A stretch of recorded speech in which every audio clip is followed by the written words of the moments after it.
V9 news స్వాగతం. ఇప్పుడు headlines.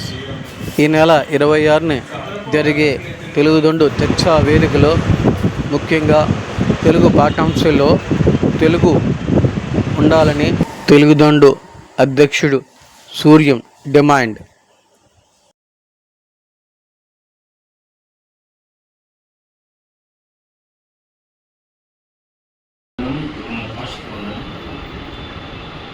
ఈరోజు మనం ఈ సమావేశాన్ని ఏర్పాటు చేసుకోవడానికి ముఖ్య కారణం, మనం గతంలో ఇటీవ సత్యాగ్రహం చేశాము, ముఖ్యమంత్రి గారికి వినతి పత్రాలు ఇచ్చాము. ఎన్ని చేసినా ఒక్కతోక వంకర అన్నట్టుగా ప్రభుత్వంలో ఎటువంటి మార్పు లేదు. అసెంబ్లీ సమావేశాల్లో బిల్లు పెడతామంటారు, అసెంబ్లీ సమావేశం జరిగేటప్పుడు మన తెలుగు వాళ్లకు బల్యం చూపిస్తారు. వాటి మొన్నటికి మొన్న మన శాసనసభాపతిని గారిని కూడా మనం అడిగాం. ఇక్కడే మన విశాఖపట్నం కళాభారతికి వచ్చినప్పుడు ఆయన వేదిక మీద ఉన్నారు. వేదిక కింద నుండి మనం అడిగాం, అయ్యా రేపు బిల్లు పెడుతున్నారంటే తప్పకుండా పెడతామండి అన్నారు. బిల్లు లేదు, బల్లి లేదు. కాబట్టి బూడిదలో పోసిన పన్నీరు అవుతుంది ఈరోజు మనం చేసే ఉద్యమాలు కానీ వినతి పత్రాలు కానీ. అందుకని ఇంకా అమీ తుమి ఈ పదం ప్రతిసారి వాడుతున్నాం. అక్కడికి వెళ్ళిన తర్వాత అమీ వాడవుతున్నారు, తుమి మంది అవుతున్నారు, వేరే విషయం. అందుకని మనం ఈ నెల 26వ తేదీ రాష్ట్ర స్థాయి చర్చా వేదిక ఒకటి ఏర్పాటు చేస్తాం విజయవాడ మన ప్రెస్ క్లబ్లోనే.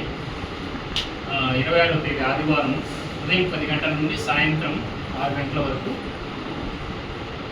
నిరవధికంగా చర్చా వేదిక అక్కడ ఏర్పాటు చేశాం.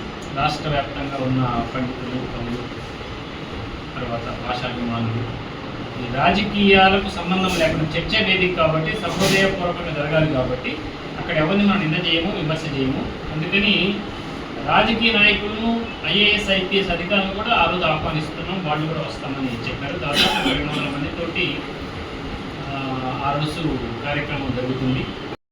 మీ ద్వారా భాషాభిమానులందరికీ మన తెలుగు వారికి తెలియజేయడానికి ఈ సమావేశం మనం పెట్టాము. ముఖ్యంగా విజయవాడలో ఈ నెల 26వ తేదీ ఆదివారం ఉదయం 10 గంటల నుండి సాయంత్రం వరకు రాష్ట్ర స్థాయి చర్చా వేదికను ఏర్పాటు చేశాం. కాబట్టి భాషాభిమానులందరూ ఈ కార్యక్రమానికి రావాల్సిందిగా, మీ సూచనలు, సలహాలు ఇచ్చినట్లయితే వాటిని మనం ఒక నివేదిక తయారు చేసి ముఖ్యమంత్రి గారికి ఇస్తాము.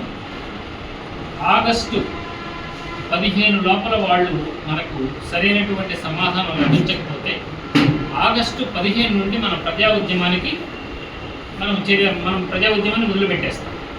ఈసారి ప్రజా ఉద్యమాన్ని అయ్యా బాబు అన్నట్లు కాకుండా దానికి జన్జీ అని పేరు పెట్టుకుని యువత అందులో భాగస్వామ్యం చేస్తున్నాం.